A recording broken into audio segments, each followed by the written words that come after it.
اعمال کی اصلاح کرم سے کر دے۔ الحمدللہ رب العالمین والصلاة والسلام علی سید المرسلین، اما بعد فاعوذ باللہ من الشیطان الرجیم، بسم اللہ الرحمن الرحیم۔ پڑھیے الصلاۃ والسلام علیک یا رسول اللہ وعلی آلک واصحابک یا حبیب اللہ۔ الصلاۃ والسلام علیک یا نبی اللہ وعلی آلک واصحابک یا نور اللہ۔ پیارے آقا علیہ الصلوۃ والسلام کی ایک بڑی شاندار حدیث پاک، درود پاک کی فضیلت سے متعلق نبی پاک صلی اللہ تعالی علیہ وسلم فرماتے ہیں، ان اللہ وکلا بقبری ملکا اعطاہ اسماء الخلائق۔ اللہ کے حبیب فرماتے ہیں کہ اللہ کریم نے میری قبر پر ایک فرشتہ مقرر فرمایا ہے جس کو رب کریم نے تمام مخلوق کی آوازیں سننے کی طاقت عطا فرمائی ہے، صرف انسانوں کی نہیں، تمام مخلوق کی آوازیں سننے کی طاقت عطا فرمائی۔ اچھا یہ تو ہو گیا اس کا لسننگ پاور، اب ذرا اس کی نالج دیکھو۔ آقا علیہ الصلوۃ والسلام فرماتے ہیں فلا یصلی علی احد الی یوم القیامہ، پس جو کوئی شخص قیامت تک مجھ پر درود پاک پڑھتا ہے تو وہ فرشتہ کیا کرتا ہے، الا ابلغنی باسمہ و اسم ابی، وہ فرشتہ میری بارگاہ میں اس کا اور اس کے والد کا نام پیش کرتا ہے اور کہتا ہے ھذا فلان ابن فلان قد صلی علیک، حضور فلاں بن فلاں نے آپ پر درود بھیجا ہے۔ ابھی کمال کی حدیث ہے، دو باتیں اس میں بہت پیاری سیکھنے کو ملیں گی، ایک تو انشاءاللہ عقیدے کی بات اور دوسری انشاءاللہ عشق والی بات۔ پہلی بات، اس فرشتے کی ڈیوٹی کیا ہے؟ یہ نبی پاک علیہ الصلوۃ والسلام کے روضے کے باہر، ان کی قبر منور کے باہر ایک دربان ہے، ایک میسنجر ہے جو آقا کو پیغام پہنچانے والا ہے۔ میرا آپ سے سوال یہ ہے کہ میسنجر کی سماعت کا عالم یہ ہے کہ یہاں بیٹھ کر ہم درود پڑھیں وہ وہاں مدینے میں سن لیتا ہے، پوری دنیا میں جو درود پڑھے وہ فرشتہ سن لیتا ہے، صرف سنتا نہیں، پڑھنے والے کو ریکگنائز بھی کر لیتا ہے کہ پڑھنے والا ہے کون، اس کا نام کیا ہے، اس کے والد کا نام کیا ہے۔ ذرا بتاؤ دربان کی سماعت کا عالم یہ ہے تو مصطفیٰ کریم کی سماعت کا عالم کیا ہوگا، میرے آقا کے علم کا عالم کیا ہوگا۔ تو اگر آج عاشقان رسول جھوم جھوم کر صلاۃ و سلام میں میرے رضا کا یہ شعر پڑھتے ہیں تو کیا غلط کرتے ہیں کہ دور و نزدیک کے سننے والے وہ کان، دور و نزدیک کے سننے والے وہ کان، کان لعلے کرامت پہ لاکھوں سلام۔ تو یہ تو حدیث پاک سے پتا چل رہا ہے کہ جب دربان مصطفیٰ سب کی آوازیں سن لیتا ہے، وہ سب کے درود سن لیتا ہے، تو میرے آقا کیوں نہ سماعت فرمائیں گے۔ بس دل سے پکارنا ہے، فریاد امتی جو کرے حال زار میں، فریاد امتی جو کرے حال زار میں، ممکن نہیں کہ خیر بشر کو خبر نہ ہو، واللہ وہ سن لیں گے، فریاد کو پہنچیں گے۔ اتنا بھی تو ہو کوئی جو آہ کرے دل سے، بس دل سے پکارنے کی دیر ہے، کام بن جانے ہیں۔ اور اب عشق والی بات کہ دنیا میں یہ دستور ہے کہ آپ جس شخصیت سے محبت کرتے ہو، ریسپیکٹ کرتے ہو، جب آپ کو پتا چلے کہ آپ کا نام ان کے بارگاہ میں لیا گیا، ان کے سامنے لیا گیا ہے، آپ کو بڑی خوشی ہوتی ہے۔ فار ایگزامپل، آپ میں سے ماشاءاللہ بہت سارے وہ لوگ ہوں گے مختلف پیران عظام سے مرید ہوں گے، کوئی آ کر آپ کو کہے کہ یار آپ کے پیر صاحب کے پاس آپ کا نام لیا گیا تھا، کتنی خوشی ہوگی، اچھا میرا نام لیا گیا، سچ بتاؤ کیا بات ہو رہی تھی، ذرا دوبارہ سنتے ہیں اس سے، دوبارہ ریپیٹ کرو یار کیا ذکر ہوا تھا، بیکاز یو لو ہم، یو ریسپیکٹ ہم، آپ اچھا لگتا ہے کہ آپ کا نام ادھر لیا گیا۔ مجھے سچ بتاؤ ایک امتی کے لیے اس سے بڑی کیا سعادت ہوگی، وہ ادھر درود پڑھے ادھر فرشتہ اس کا نام بارگاہ رسالت میں پیش کرے۔ اور صرف میرا نام نہیں میرے والد کا نام بھی پیش کرے، اور میں جتنی بار درود پڑھوں اتنی بار پیش کرے، میں 100 بار درود پڑھوں 100 بار میرا نام نبی پاک کے دربار میں جائے۔ دیکھو دنیا کا بھی دستور ہے کہ جب کوئی فقیر، جب کوئی بھکاری در پہ بار بار آئے نا، ہمارے گھر پر بھی آئے، ہم کہتے ہیں یہ روز آتا ہے اس کا کام کر دو۔ اللہ اکبر، جس کی حاضری روز بارگاہ رسالت میں لگتی ہوگی، جو دن میں کئی بار درود پڑھتا ہوگا اور فرشتہ اس کا نام دربار رسالت میں پہنچاتا ہوگا، کبھی تو میرے آقا فرشتوں سے فرمائیں گے چلو میرے غلام کا کام کر دیتے ہیں۔ ہمیں روز یاد کرتا ہے، اور کیا خوبصورت بات شاعر لکھتے ہیں، ہمیں تو ایک ہی توجہ چاہیے نا، یاد رکھو اگر اٹھ گئی ایک نظر، بس ہمیں تو ایک توجہ چاہیے، آقا بس ایک بار توجہ فرما دیں، یاد رکھو اگر اٹھ گئی ایک نظر، جتنے خالی ہیں سب جام بھر جائیں گے، پھر سارے کام سیدھے ہو جانے ہیں۔ میرے بھائی یہاں بیٹھے ہوں گے جو مشکل میں ہوں گے، پریشانی میں ہوں گے، بیماری میں ہوں گے، قرضے میں ہوں گے، گھبراؤ نہیں، درود پڑھتے رہا کرو، نبی پاک کی توجہ ہونے کی دیر ہے۔ امام عشق و محبت اعلیٰ حضرت سمجھاتے ہیں، پریشان ہونا، ڈیفیکلٹی میں ہو، سنو،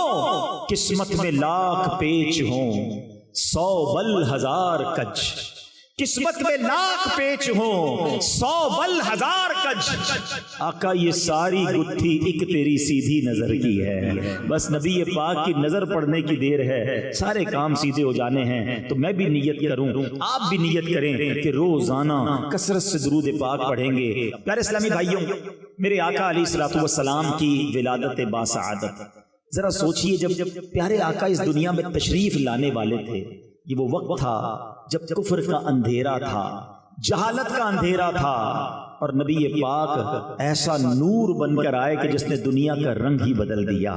نبی پاک جب تشریف لائے تو اسلام کا نور ایسا پھیلا کہ جس نے سارے عالم کو روشن کر دیا۔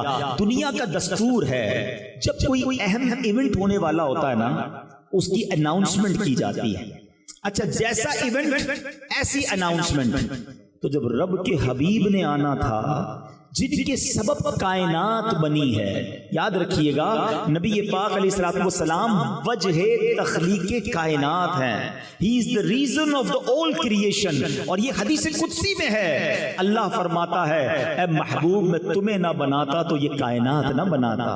جبھی تو اعلیٰ حضرت کہتے ہیں نا، زمین و زمان تمہارے لیے، مکین و مکان تمہارے لیے، چنین و چنا تمہارے لیے، آقا بنے دو جہاں تمہارے لیے۔ تو یہ کائنات نبی پاک کے لیے بنی ہے۔ تو اب آپ کی آمد کا وقت تھا، تو ایک ایسا اناؤنسمنٹ دنیا میں ہوا، ایسے واقعات ہونے لگے کہ دنیا کو گویا جھنجھوڑ دیا گیا۔